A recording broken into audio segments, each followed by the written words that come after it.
guys! Welcome back to our channel. For today's video ay magpaparitoke ako. Charing. Hindi pala. For today's video ay gagawin natin ang ritoke prank. Ang gagawin ko is magpapabago tayo ng ilong. Gagawin natin parang Liza Soberano. So, dalawang target kong i-prank ngayon. Si mama at si brother na nagpagawa ko ng ilong. Kasi si mama, ever since, nasabi niya sa akin, maganda ilong mo, wag mong ipabago yan. Ever. Kakauwi ko lang ng taping. Ang naisip ko, gumawa na isang kalokohan ulit. Syempre kasi pinanganak niya akong loko-lokos. Ano pa bang gagawin ko sa buhay ko? Adi, manloko na lang. Diba? Ang gagawin natin ay, kunwari magpaparitoke ako. Pero ang tunay, iba ang magpaparitoke. Si May. So, siya ang ating helper dito sa bahay at kapatid siya ni Casey. So, yun, ikikwento namin ni Casey kung ano yung kapatid niya and syempre, ang importante sa akin magpasaya ng tao. Sa mga against ng retoke, okay lang naman kung dream talaga ng tao eh. Kasi hindi ko namin pinipilit or ano. Nagkwento kasi din siya sa akin, parang lalo ko na-touch. Yung nag-aaral pa kami ng high school, elementary, na yung lagi siyang binibuli na baboy dahil kasi nga yung ilong niya malaki. I think importante na hindi natin binubuli ang tao kasi masama talaga yung effect nun. Ang masama pa, yung sarili mo pang kadugo, ganyan pa. Yeah, so let's stop bullying and let's just share love. Kinausap niya ako actually last December. 3.5 years na siya. Tapos hindi pa siya umuwi ng probinsya. Eh, single mother siya. Sabi ko, ito, uwi ng uwi to eh. Sabi ko nga, May, umuwi ka na kasi para makita mo yung anak mo, ganyan. Tapos sabi nga niya, sayang yung gastos. Madam, eh syempre lahat ng pera niya, ginagastos niya din sa anak niya. Pinapadala niya lahat ng sahod niya. So, wala siyang naiipon in short para sa kanyang dream. So, sabi ko, ano bang gusto mo, May, kung hindi ka uuwi? Sabi niya, gusto niya, kung pwede, magpailong, tapos suhulugan niya sa akin. Parang installment ang ilong. Sabi niya, yun lang yung gusto niya in short na ma-feel yung confidence sa sarili. Sabi ko, ang ganda-ganda mo na, hindi mo na kailangan. Nag-usap kami na, ganda na naman yung mukha mo. Ganyan. Sabi niya, hindi talaga. Kahit sa picture nga, lagi siya nag-aang, diba? Sinabi niya sa akin, huhulugan niya yung ilong. Parang naano din ako na parang gustong-gusto talaga pala ni May. So, yun. Sabi ko nga, anong doktor? Sabi niya, kahit saan. Siyempre, ilong yan, mukha yan, kapag nagkamali. Diba? Forever na yan, nasa mukha mo yun. So, imbis na magka-confidence ka, lalo ka lang, ma-disappoint. Kasi mamaya magkamali. So, yun, dadalhin natin siya sa Belo kasi sila talaga yung best. Anong mafe-feel mo? Happy ako sa kanya kasi, syempre, nung kunento ko sa kanya, nakita ko yung mukha ni Casey, parang, gawin. Di ba nagdi-dinner kami nun eh? Hindi nga ako makapaniwala eh. Bakit? Na, itutuloy mo yun, totoo pala? Pero alam mo, yung magkapatid na to, na-feel ko yung love nila. Kasi nung sinasabi ko kay Casey na parang, tulungan mo ako, i-ano natin siya. Loko-lokohin ko siya para, yung mukha ni Casey parang, parang siya yung binigyan ko ng ilong. Kinausap ni Casey last week. Hindi, may sinasabi si madam sa akin, kanina. Sabi niya, kakausapin ka daw niya, seryoso daw. Siguro, abot siguro dito sa bahay. Kinakabahan ako na eh. Lubog pagkasabi. Parang nagtataray lang. May shoot pa naman kami bukas. And hindi ko siya pinapansin for 1 week. Kunwari galit ako sa kanya kasi nasa lock-in taping din kami. Tapos nag-message siya sa akin nung gabi, hindi ko siya nire-replyan. Hindi siya makatulog. Hindi siya makatulog. Kinakabahan siya. So ngayon, nasa Batangas siya at ipapasundo natin siya. Nag-beach siya dahil nai-stress daw siya. Hindi siya makatulog, sabi niya. So pinasundo ko siya at parating na siya. At kakausapin ko siya. Dahil pinagdadamot niya ang pagkain. Charot. Ko alam. So again guys, it's her body and gagawin ko kung ano yung makakapagbigay sa kanya ng confidence and kung ano yung makakapagpasaya sa kanya. So yun, just share love. Okay guys, so bago tayo umalis, gagawin ko muna yung favorite kong tea. Ang Teami 30-Day Detox. Ilang taon ko na itong iniinom. Talagang part siya na aking lifestyle. Kahit hindi ako nakakapag-workout at hindi ako nakakakain ng mga healthy na foods. Importante na lilinis at nadidetox natin ang katawan natin. 30 days mo siyang pwedeng inumin. Pero ako, everyday ko na siya iniinom, tinutuloy-tuloy ko na siya. Nakikita ko naman yung effect kasi the next day, nafe-feel ko na parang gumagaan yung katawan ko. Mas maganda sa feeling kasi may time na nakapag-stop ako dahil naubusan ako ng stocks. Tapos na-feel ko yung difference. Itong Colon Tea is kasama siya sa 30-Day Detox Pack. So, meron kang skinny tea, tsaka may Colon Tea. So, sa gabi namang iniinom ko ang Colon Tea every other night kasi medyo malakas siya. And then, sa umaga, every day, ito yung iniinom ko. So, all you need is 1 teaspoon. So, ganyan siya. And then, aantayin lang natin na mag-sit siya kahit 2 to 3 minutes. Ang benefits nito is it's good for your digestion, for your gut health, for your constipation, for your chan kapag medyo bloated ka. So, marami siyang benefits. All natural, 100%. It's vegan. Love na love ko talaga yung Teami kasi nafe-feel ko yung difference niya kapag, lalo na ngayon guys, nagte-taping ako. Pag gumigising ako sa umaga, 6 a.m., tapos, ayaw mo gumising kasi parang ang bigat-bigat ng katawan mo, ang bigat ng feeling mo. Tapos pag nasa taping ka na, tapos nag-work ka na, parang hirap na hirap kang gumalaw. Pag nakakainom ako nito sa taping, sabi ko, yeah, tara na! On the set na! Ganyan! Arte na ako! I mean, wala akong hindi mabigat yung katawan ko. So, nakaka-help siya. Also, sa constipation, everyday, you know, nakakalabas ako ng yung mga kinakain ko. So, importante din yun. Para hindi siya nai-stuck sa tiyan mo. Para flat lang siya. Importante, nilalabas mo everyday yung pagkain. So, hindi pwedeng pupunta kami sa kahit saan na wala akong dalang Teami products ko. Cheers! Tsaka guys, hindi masama yung lasa niya kasi ang sarap niya, very refreshing. Lalo na kapag nilagyan mo siya ng lemon, honey, depende na sa'yo. Ako, okay na ako sa ganito kasi sanay na ako.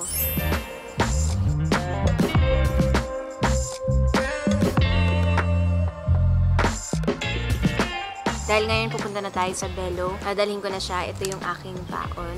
Okay guys, so available siya sa teamiblends.com and you can use my discount code IVANA30 for 30% off. Nagsiship siya worldwide. Marami rin sila mga products dun, mga collagen, protein shakes. So make sure to check them out dahil all natural. Don't forget my discount code IVANA30 for 30% off.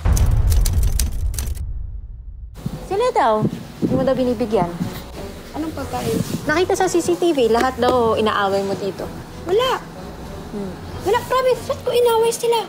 Tapos wala namang humingi sa akin ng pagkain. Yung ulam daw, pinagdadamot mo sa iba. Tapos daw nag-a-attitude ka na dito. Hindi. Anong ulam, madam? Sinong Basta may mga nagkukwento. Nagbabago ka daw, nagmamaldita ka daw dito. Hindi. Kahit kailan, ma'am, hindi ako nagbago.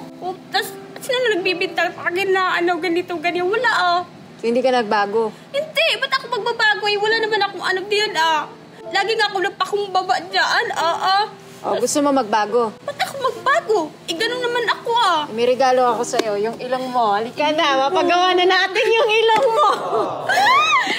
Ayan na, regalo ko sa'yo yan. Halika na, pupunta na tayong doktor. Halika na. Ano yung request mo? Pailong. Gusto mo hulugan. Pero ngayon, sabi ko nga, ayoko na mag-isip siya. Nanghiya ka kanina, may belo tayo, tapos nalaman ko, wala ka pala dito. Hindi, magpapaalam sana ako sa'yo. Kaso, hindi ka nagre-reply. Siguro, sabi ko naman, baka galit na si madam. Wala. Sabi ko, hinayaan ko na. Magbihis ka na, pupunta na tayo sa belo. Ano suotin ko? Ako Umiyak siya kanina. Kasi diba, dati naman, hindi, bata pa kasi ako, insecurity na ako talaga yung ilong kasi yung mga kasing ko. At saka lagi ka naman. Tsaka ito, di ba inasar ka? Hindi naman, minsan, pag nag-aaway yung pailalim na talaga ganon, pailalim ng mga awayan. Nabasa na ng ilong. Oo. So yung pinaka-dream mo talaga? Ilong, ganon. Oo. Ilong talaga. Single mother siya. So, syempre, nung una niya yung anak niya. Ako yung video mo, binidyohan ka niya habang sinasabi niya sa'yo yung kakausapin kita. Nakaganto ka. Yung nag-hotspot ako, sabi ko, hotspot nga. Ayun. Naka-video ka sa cellphone. Nakanganga ka pa. Siyempre, inisip ko, ano yun? O, di ba? Hard thinking. Oo. Anong susutin ko, madam? Mag-dress ka, gown, ganon. Okay, so habang nag-aantay tayo ng ating sundo, natawagin ko muna ang aking best friend, ang aking tag team sa prank. Kasi hirap na ako mag-prank mag-isa. It's me! Hello! How are you? Welcome back! Hindi ko mapaprank si Mona dito kasi Usually, sinasabi mo sa akin, kahit kahit sa damit, anong tingin mo dito? So it's not like you. Alam ko nga, kaya nga hindi na kita sinama kasi baka masira yung vlog ko. Malaman mong pinaprank ko lang sila. The OG pranksters. Ito magaling din to manloko, kaya siyempre gusto ko yung yung mga galawang professional na. Wow! Kasi malaking prank to, may papatahi ako ng ilong mamaya. Laisa Soberan to mamaya, girl. Sa mga nagsasabi rito kada ilong ko, sorry ka. Alalakoy natin yung nanay ko, tsaka yung brother ko. Kasi sila yung mga... Excited na ako sa reaction ni Mom. Oo. Talaga nagpa-prosthetic nag-aesthetics pa ako guys para sa prank na to. So, makakapagpasaya tayo ng tao na si May at makakapagpaiyak tayo ng tao na yung mama ko at yung brother ko. Pero si bro hindi iyak yun eh. Hindi. Sasabihin lang niya, why? Exactly. Si brother kasi magdadrive sa amin papunta sa Belo. Parang kaya ako sa ilong mo. Pupunta na natin si Doc Vicky Bello dahil siya ang pinaka-best sa surgery, sa non-surgery, sa mga treatment, sa mga machine. Parang best beauty clinic talaga siya. Let's go! Let's go, bro, driver, for today. Wow! Wait, Tara na. let me check my calendar kung pwede ako. Ano oras tayo alis? Oy, kapag nakabilo ka. Let's go! Kuya, magkano per hour? Huwag na, hindi mo afford. Ibigay ko na lang sa'yo ng libre. Oy, mambalikan mo agad kami 3 hours lang kami doon. Anong agad? 3 oras? May pag-date ka muna. Busy siya eh. Okay guys, so papunta na kami sa Belo. Okay lang kayo dyan? Okay naman.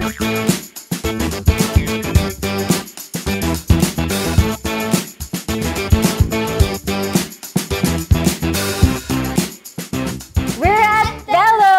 So sila ang pinaka-best clinic dito sa Pilipinas. Alam nyo naman yan. Now we're going to meet Dr. Vicky Bello. Hi, Dr. Vicky Hello! Bello! How are you, sweetheart? Oh, so nice to see you, Mwah. And hi! Hello, Mons! Ayan. Kumusta? Si Mona and ito naman si May. Hi, May! How are you? Opo muna kayo, Kam. Yes, May. What can I do for you today? Dati, ang security talaga ko, yan talaga yung ilong ko. Ever since yung kung nag-aaral pa ako, elementary, ganun, yung mga cousin ko, binubuli ako dati. Dahil? Oo, kasi dahil sa ilong ko yung pango, gano'n, di ba? Ilang taon na ba si May sa inyo? 4 years. Pero 4 si Casey, years. sisters sila eh. Oh. So si Casey, 6 years. Ah, So, okay. Oh, parang pamilya ko no na. Okay. Yeah. So gusto niya ipagawa sa iba kasi mas mura. Sabi ko, no, you go to the best. Kasi kapag mukha do, dapat. Isa lang yung mukha mo, May. Pag nasira na yan, mahirap, di ba? Sobra. Anyway, kami dito, ang tagal na namin gumagawa ng ilong, mga 30 years na. Ang dami na namin ginawa. In fact, 1 year ang waiting list namin. So, kung gusto mong pagawa ng ilong, normally, next year ka pa makakapasok. Dahil VIP. Special. Oh, mag-overtime po ang aming doktor ng alas 6 ng gabi hanggang alas 12 para lang magawa ang ilong mo. Di ba? Yay. So, anong tsura na ilong ang gusto mo? Liza Soberano. Request. Ikaw yata may gusto niya eh. Ako talaga, sabi ko dati, pupunta talaga ako sa Belo ng bagets ako. Tapos pinagalitan nga ako ni mama, kaya nga ipaprank ko yung nanay ko. Kasi sabi ko, Dok, ganda na gusto ko yung, alam mo yung tip na may Pointed. May konting uplift. Oh, cute. I love your nose. It's so cute. Please don't touch it. Ayun. So, dito sa Belo, ang ginagawa namin, hindi nose lift. Ang pangalan doon, nose restructuring. At saka sa Belo, hindi namin sinasalpak lang. Yung may ibang doctor na kumukuha lang sila ng implant, nilalagay nila, tapos mukhang fake na fake kasi, of course, parang ready-made na. Kami, binabagay namin sa mukha mo. Like in your case, May, your face is small. So, dapat yung ilong mo small, di ba? So, dapat i-nose trim yan. I-trim ng konti. Tapos, of course, konting tip para mas, mas bagay na sa face mo. Kailangan talaga may konting hiwa. Pero, ang maganda sa amin, talagang yung scar na sa loob hindi kita. Tapos, ililiit niya. Number 1, sa nose, hindi masakit at all ang healing. Kasi usually, merong nilalagay na parang cast na ilalagay dito para hindi siya mag-bruising. Dito ang lalabas ang bruising mo, pero dito sa nose, wala. Tapos, hindi siya masakit. Basically, yun lang naman. No buhat na mabigat, no swimming. After 1 month, healed na lahat yan. Pwede mo nang gawin kahit. And how old are you? 25. 25. Kasi mas bata, mas mabilis. Di ba? Pag mas matanda, matagal yung healing. So, it can range anywhere, I would think really actually from 1 month to 3 months. Yes. Yay! Right? Oh, ano pa? Na-excited. Kasi you're the type of person when you like to make people's dreams. And I think in her case, it would make a big difference. Si Dr. Yap kasi ang amin number 1 surgeon dito. Actually, for noses. Matagal na siya kay Belo. Siguro mga 28 years. And nakikita ko lahat ng noses niya. Super ganda. Siya at saka si Dr. Nato. Pero si Dr. Yap ang nagturo kay Dr. Nato. Pero magaling na si Dr. Nato. Pero ngayon, ang master mismo ang gagawa sa'yo. Yeah! Hinahanap ko talaga ang pinakamagaling, pinaka-artistic kasi hindi po importante talaga. Kailangan meron din silang mata na nakikita nila anong bagay sa mukha mo. Ang gusto ko kay Dr. Yap, sa tabi ng kama, talagang tinitingnan yung mukha mo, tapos pinaporma na niya yung implant kung anong bagay. So, it's personalized. Hindi po siya yung ready-made na silicone na salpak-salpak. So, here in Bello, we use Gore-Tex, which is really the new kind of doing it. At saka ito, kahit patamaan ka ng bola, kahit sampal-sampalin ka. Okay lang. Okay lang. Pwede nilang sampalin. Trip ko talaga magpagawa ng ilong sa Bello. Thanks for Epana. Di ba? Perfect! And thank you also to Dr. Vicky Bello. Nagbigay siya ng time ngayon para mag-consultation and sobrang bait din ni Dr. Vicky Bello, guys. Yes, super. Humble. Pareho kaming I think ang aming, siguro nagbabasa tayo ng fairy tale books. So, iniisip ko palagi, gusto ko maging fairy godmother. Parang, gumanda ka. Gumanda ka. Oh, may bagong bag ka. Kasi that really brings me happy, especially for people like me. I love, kasi nung bata po ako, sobra rin ako mataba. At saka nung naging teenager ako, ang dami kong tigyawat. At nadaanan ko talaga yung pagkabuli ng mga ibang tao na talagang dinadown ako na parang taba mo, pangit mo, ang dami mong tigyawat. And so, talagang ang aking life and stories, I want to make myself beautiful, di ba? Or I want to get clear skin, or I want to be sexy. Parang inspired ako kasi ang gusto ko talaga mangyari, bumalik ka sa mga yon. At sabihin mo sa kanila, may masasabi pa ba kayo? Ito yung binabasted dati, Go, girl! Mga, yung masakit pa, relatives ba, di ba? Balik ko sila, tapos So guys, ito lang ang masasabi ko. Abangan nyo ang napakagandang ilong ni May very, very soon. Bye, Bello! Bye! Okay. So, Ba't palit ka ng damit? wala lang. Outfit change niya. Kanina pa ako nandito. Stop. So, delay pa yung flight. Okay? Hello, this is your captain speaking. Please fasten your seatbelts. I'm a bad girl. Where's mom? Nagpo-pop. So guys, this is, oops, kaya masyadong gumalaw. Dahan-dahan lang yung takbo. What happened? This is, day 1 What of... happened to you? I fixed my nose. I can't talk too much, bro. What? Ano nangyari, Sira? I just wanted to look like cute. So, yan. Pinagawa mo yan? Just a little. What? Ba't mo pinagawa? For to look cute. You can go a little. But why would you change your nose?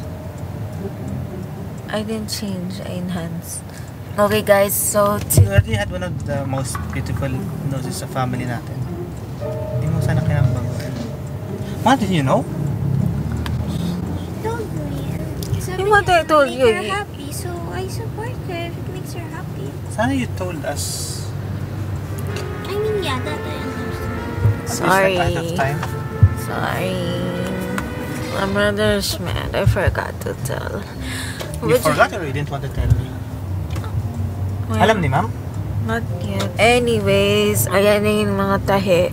And, masakit yung ulo ko ngayon. So, nagka-antibiotics na din akong gamot and all. Yun. So, this is right after the surgery. Medyo parang nag-groggy lang ako. Dahan-dahan lang yung pag-break, bro. Baka mabigla yung ano. Galit ka. Hindi mo galit. Bagay mo mukha mo. I'm surprised. Surprise is not like that. Surprise like, Well, I'm shocked. why? Kasi maganda naman ilong mo dati. What? Why would you... Like, weren't you happy with your nose dati? Happy. But I told you, mamimit mo sila sa Soberano on the way. Tama ka Get naman. excited. Yeah. It's not funny.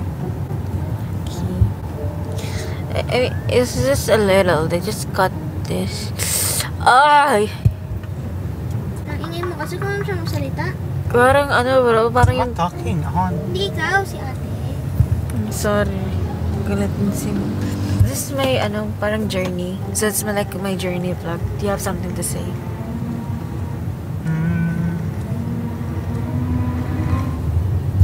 I mean, if that's what you want, it's done. If you guys can see, yan yung tahe. Meron dito. And then, tinrim yung alar. Yung alar na tip. Tsaka yung gilid. Yun. So, ganda. Pati ito. Ayan. So, nandun yung mga tahe. Oh, and ito ano lang to, parang cask. Bago tayo dumating sa bahay, sasabihin kami ni Mona. Mona? It's a prank!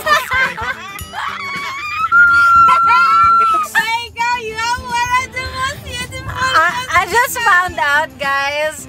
Buksan ko lang to. I have the most beautiful nose in the family, Philippines. Compliments out of your brother 101. Oh my gosh, I cannot. Galing ka ba doon? Alam mo, Thank you. Parang kadiri yung stitches. I know, I never Sorry. ko yan. Kailangan ko nang iangat yung level ng mga pagpaprank ko sa maniwala kayo. Pero at least nalaman ko na ako pala may pinakamagandang ilong. Ako lang to. Wala na. Okay na yan. At least now we know. Mona, magandang ilong mo kaso. Ako daw eh. One of the most beautiful. Parang kailangan ko po magpagamo para makakuha na ko. Ay, hindi po kailangan. Ako, bro, yung mga sa ilalim, ano siya pa yung pinakamagandang ilong. Baka ma-miss mo masyado. Tumingin ako sa ilalim, may mga stitches, kadiri. Uy, in-effort namin yan ah. Alam mo na sinabi niya sa akin yung girl, parang gusto kong lumabag sa upuan ko na, ay! Ako lang to!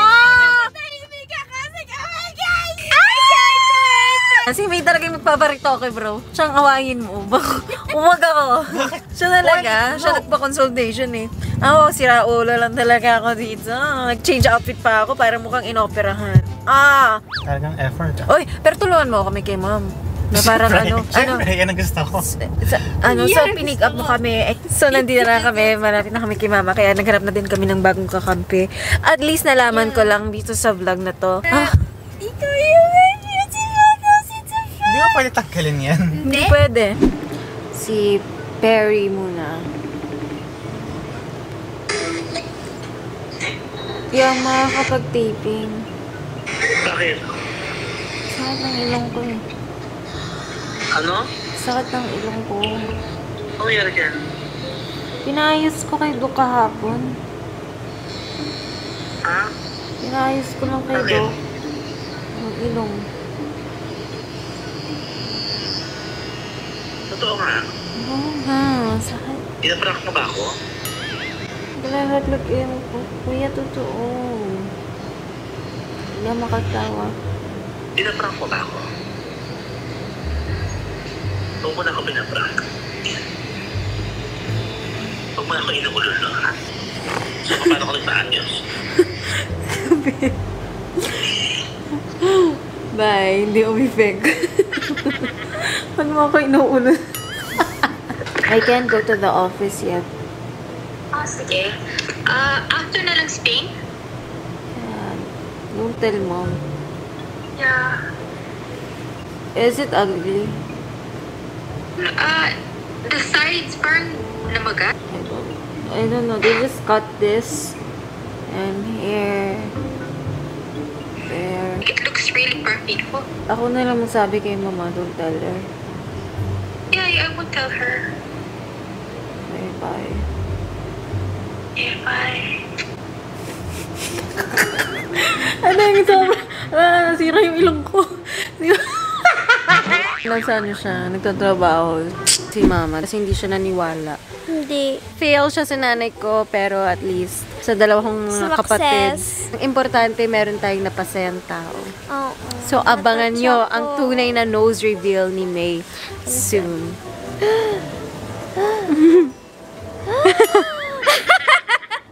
Amazing. Kuya, ito na. The most beautiful nose in the family is back! Abangan nyo next time. Mas magagaling ako. Ile-level up natin para di na siya ganun. So abangan nyo ang nose ni May and we'll see you guys in our next video. Bye!